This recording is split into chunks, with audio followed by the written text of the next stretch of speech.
મારું નામ હરિભાઈ વાલજીભાઈ પટેલ પાટીદાર, ગામ પાંતિયા, તાલુકો અંજાર, જિલ્લો કચ્છ ભુજ. અમે ગામ પાંતિયામાં આજે ઘણા વર્ષોથી અમારા બાપ દાદાથી ખેતી કરીએ છીએ. અમારે આ જ્યાં ગામ પાંતિયાની જમીન છે, આખા કચ્છ જિલ્લામાં આવી જમીન છે જે પાતળી છે, એકદમ આમ રેતી જેવી છે.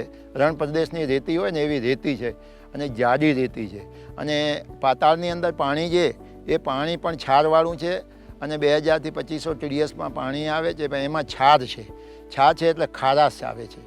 આજે આની અંદર આ બહુ જ મહેનત કરવી પડે છે. અતિશય મહેનત કરતાં આજે આ બાગાયતી ખેતીમાં આજે દાડમની ખેતી વાવી છે, તો એમાં અમારે કંઈક 2 પૈસા મળતર મળી રહી છે.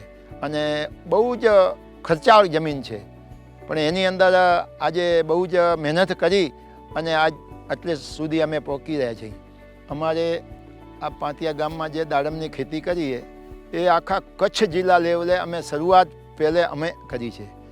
અને અમે જ્યારે શરૂઆત કરી ત્યારે કોઈ આ કચ્છ જિલ્લાની અંદર દાડમની ખેતી હતી જ નહીં. અને અહીંથી આ ખેતી જોઈ અને લોકોએ આખા કચ્છની અંદર અત્યારે ડેવલપ થયું છે દાડમની ખેતીમાં. તો અમે આ દાડમમાં સૌથી પહેલાં અમને એનો ગૌરવ છે અને અમે એમાંથી કમાણા છે એનો પણ અમને ગૌરવ છે.